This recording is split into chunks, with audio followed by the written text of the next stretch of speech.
Hello everyone, स्वागत है मेरे YouTube channel Bihar PCS Buxar में। आज हम लोग स्टार्ट कर रहे हैं क्लास 6 का एनसीईआरटी, जो ओल्ड एनसीईआरटी है और आपकी यूपीएससी और स्टेट पीसीएस के लिए बहुत ही महत्वपूर्ण है। तो चलिए शुरुआत करते हैं और चैप्टर नंबर 1 है क्लास 6 का इतिहास है। तो चलिए स्टार्ट करते हैं। तो यहाँ पर देख लीजिए, ओल्ड एनसीईआरटी है और हिस्ट्री क्लास 6 का चैप्टर नंबर 1 है और चैप्टर का नाम है आदि मानव। तो चलिए हम लोग शुरुआत करते हैं और इसको समझने का प्रयास करेंगे। देखिए, लिखा है कि खानाबदोश मनुष्य। खानाबदोश मनुष्य, देखिए उन लोगों को जो शिकार करते थे और जिनका जीवन पौधों व फलों पर निर्भर था। अस्थायी जीवन में परिवर्तन होने में लाखों साल लग गए। कहने का मतलब है कि खानाबदोश उस मनुष्य को कहते हैं जो लोग शिकार करते थे और अपना जीवन पौधों और फलों पर निर्भर थे। अस्थायी रूप से नहीं रहते थे, कहीं पर भी नहीं रहते थे और अस्थायी रूप से रहने में उनको लाखों साल लग गए। उसी को खाद्य संग्राहक से खाद्य उत्पादक, यानी जब मनुष्य एक जगह से दूसरे जगह रहकर खाना खाते थे, घूम फिर कर खाते थे, शिकार करते थे, तो उसको खाद्य संग्राहक कहते थे। जब अस्थायी रूप से बैठकर, कहने का मतलब खेती करके अस्थायी रूप से अगर अस्थायी निवास कर लिए तो उसी को खाद्य संग्राहक कहा जाता है, ये सॉरी खाद्य उत्पादक कहा जाता है। खाद्य उत्पादक तक की अवस्था तक पहुंचने में आदमी को करीब 3 लाख साल लगे, परंतु एक बार यह सीखने के बाद मनुष्य ने बड़ी तेजी से उन्नति की। मनुष्य का अपने आसपास के वातावरण पर जितना अधिक नियंत्रण होता है उतना ही अधिक वह तेजी से उन्नति करता है।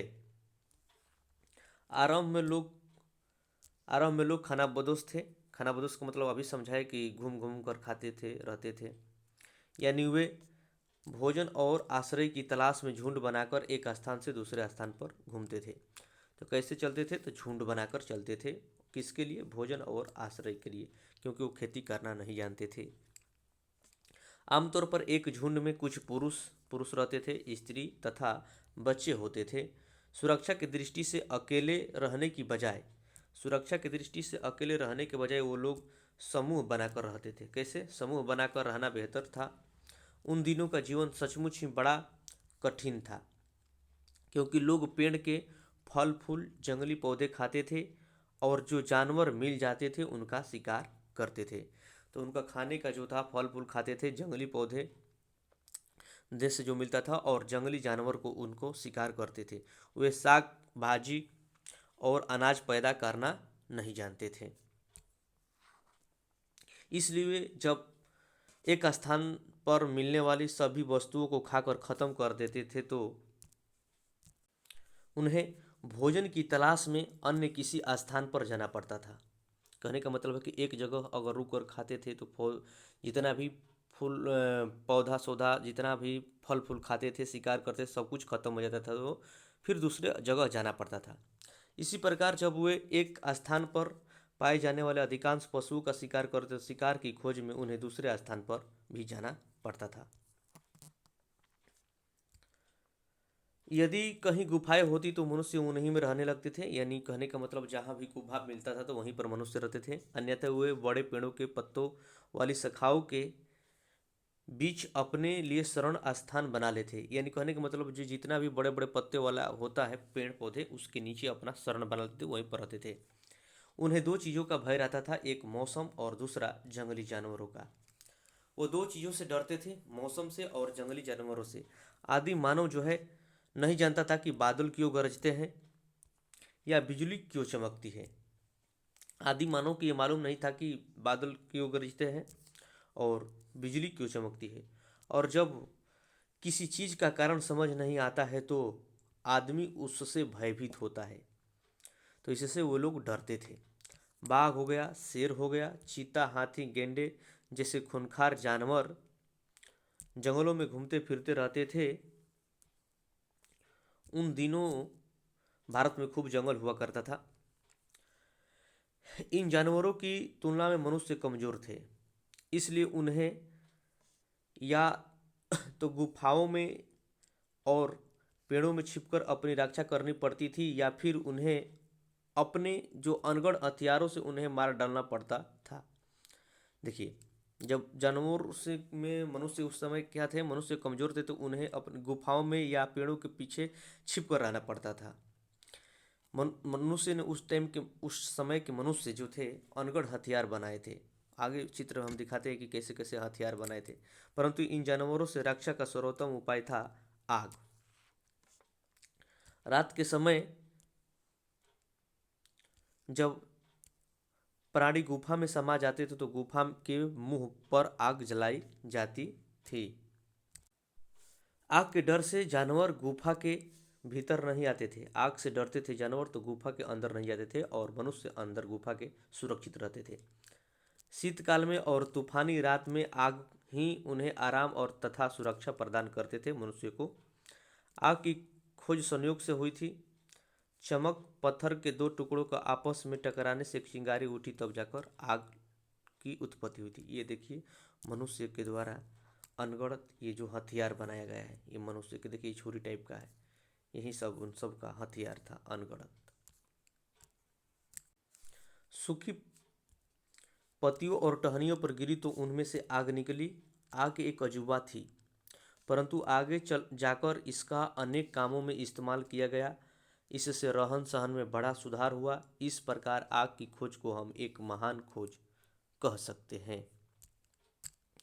तो समझ लीजिए कि आज आग की खोज कितना उनके लिए बहुत ही महत्वपूर्ण हो गया था।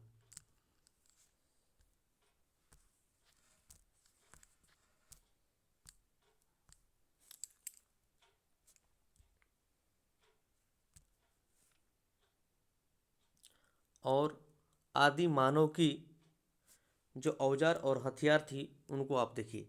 देखिए, चकमक पत्थर का आग पैदा करने के अलावा अन्य कई कामों में इस्तेमाल होता था औजार। चकमक पत्थर कठोर है, परंतु इसके चिप्पड़ आसानी से निकलते हैं। चिप्पड़ आसानी से निकलते इसलिए इसे तरह तरह के आकार दिए जा सकते हैं। चकमक पत्थर तथा कुछ अन्य किस्मों के पत्थरों का औजार और हथियार बनाने में इस्तेमाल हुआ करते थे। जो पत्थर था उसमें अन्य किस्म के पत्थरों का औजार और हथियार बनाया जाता था। इस तरह की कुछ चीज़ें उपमहाद्वीपीय के विविध भागों में मिली है। कुछ स्थानों में जैसे जैसे कश्मीर घाटी में जानवरों की हड्डियों से भी औजार और हथियार प्राप्त बनाए जाते थे। पत्थर के बड़े टुकड़ों से जो आदमी की मुट्ठी में आ सकते हैं, जैसे हथौड़े, कुल्हाड़ी, बसुले बनाए जाते थे। तो अब आप याद करिएगा कि कश्मीर कश्मीर घाटी में जानवरों की हड्डियों से औजार बनाए जाते हैं। इसका साक्ष्य मिला है कश्मीर की घाटी से। आरंभ में बिना मूठ के कुल्हाड़ियों से ही पेड़ आदि की टहनियाँ काटी जाती थी। कहने का मतलब है उसमें पकड़ने वाला नहीं होता था। बाद में उसे डंडे से बांध दिया गया तो उसकी शक्ति बढ़ गई। यानी डंडे से बांधकर अगर उसको चलाया जाता था तो उसकी शक्ति यानी पावर बढ़ गई, उसका बेहतर उपयोग होने लगा और औजारों के उपयोग से आदमी को बड़ा लाभ हुआ। इनसे वो पेड़ों की टहनियाँ काटने, जानवरों को मारने, जमीन खोदने और लकड़ी तथा पत्थर को शक्ल देने में समर्थ हुआ। कहने का मतलब है कि जब उसमें लकड़ी लग गया तो उसको चलाने में शक्ति बढ़ गई और उससे चलाने में आसानी हो गई, जिससे पेड़ों की टहनियाँ कट गई आसानी से। जानवर को मार देते थे, जमीन खोद देते थे, लकड़ी तथा पत्थर को शक्ल देने में समर्थ हुआ। पत्थर के छोटे छोटे टुकड़े जो प्राय बड़े टुकड़ों के छीलन का व कतरन होते थे, इतनी सावधानी से बनाए जाते थे कि उनमें पतली धार आ जाती थी और तब बारीक काम के लिए उनका चाकू या खुरचनी के रूप में उपयोग होता था, अथवा उन्हें नोकदार बनाकर तीर या भाले के साथ बांध दिया जाता था। पानी की सुविधा के लिए खाद्य संग्राहक प्राय नदी या झरने के किनारे रहते थे। पानी की सुविधा के लिए कहाँ रहते थे? नदी के किनारे। हिमालय की तराई की नदियों के पाटों में या दक्कन के पठार के कुछ भागों में जैसे नर्मदा घाटी में घूमो और जमीन में गौर से देखो तो यदा कदा मानव आदि मानव का ऐसा कोई औजार तुम्हारे साथ क्या हो सकता है, मिल सकता है, यानी हाथ लग सकता है। पुरातत्व इन औजारों को जो अपना नाम रखे हैं अस्मोपकरण, इसका नाम रखे जो पुरातत्व होते हैं इनके इस औजार जो मिलते हैं आदि मानव के, इसको असमोपकरण कहते हैं। अब आदि मानव के कपड़े कैसे होते थे इनको भी थोड़ा सा देख लेते हैं। आदि मानव का जो कपड़े होते थे, कपड़े के बारे में कोई अधिक कठिनाई नहीं थी। गर्मी के मौसम में बिना कपड़े के चल जाता था, यानी बिना कपड़े के रह जाते थे। बरसात या ठंडक के दिनों में मारे हुए पशुओं की खाल, वृक्षों की छाल अथवा बड़े पत्ते कपड़े के रूप में काम लाए जाते थे। यानी वृक्षों की खाल, पशुओं की खाल या बड़े बड़े जो पत्ते थे उनसे ये काम चला लेते। बदन पर लपेटे गए एक या दो मृग चर्म शरीर को गर्म रखने के लिए पर्याप्त थी। अब स्थिर जीवन का आरंभ कैसे हुआ इसको थोड़ा सा देखते हैं। जैसे जैसे आसपास की वस्तुओं का अधिक ज्ञान होता गया वैसे वैसे अधिक सुविधा का जीवन बिताने की व्यक्ति की लालसा बढ़ती गई। कुछ नई खोजों के साथ आदमी का रहन सहन भी बदल गया। इनमें सबसे महत्वपूर्ण खोज पौधे उगाना और अन्न पैदा करना था। यानी स्थिर जीवन कब हुआ मनुष्य को जब पौधा उगाने स्टार्ट कर दिए और अन्न पैदा करने स्टार्ट कर दिए, तब से स्थिर जीवन आ गया। भूमि में बीज डालने और पानी देने से पौधे उगते हैं, यह कृषि की शुरुआत थी। यह एक महत्वपूर्ण खोज थी क्योंकि उन्हें अब भोजन की तलाश में एक जगह से दूसरे जगह भटकने की जरूरत नहीं रह गई थी। उन्होंने एक स्थान पर टिके रहने वाले किसानों का जीवन शुरू कर दिया। अब बताइए कि जब ये सब होने लगा तो मनुष्य ऑटोमेटिक एक जगह रहेंगे।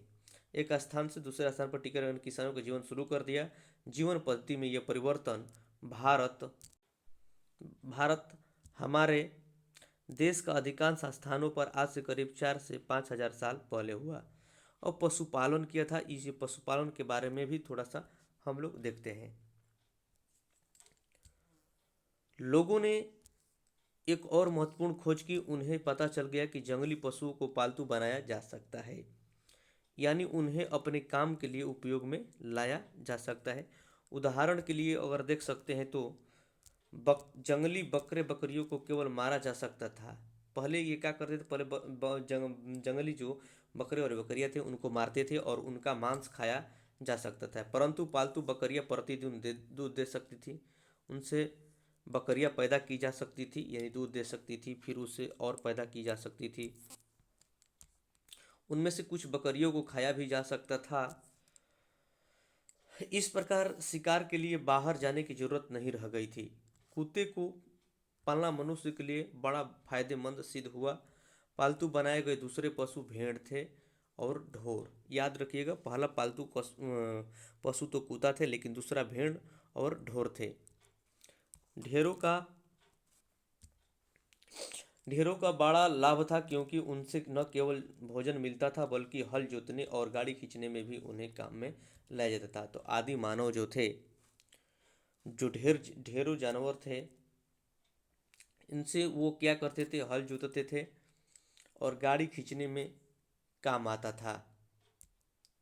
अब धातुओं की खोज कैसे हुई आदि मानव जीवन में, तो देखिए, जब लोग एक स्थान पर अस्थायी रूप में बस गए और अन्न पैदा करने लगे तो उन्हें सर्वप्रथम पेड़ों तथा झाड़ियों को काटकर या जलाकर जमीन साफ करनी पड़ी। इस काम में पहले के दो आविष्कार बड़े उपयोगी सिद्ध हुए। पत्थर की कुल्हाड़ियाँ पेड़ और झाड़ियों के काटने के काम आई और बाद में ठूठ जला देने पर जमीन साफ होकर खेती के लिए तैयार हो गई। और पत्थर की कुल्हाड़ियों से पेड़ काटना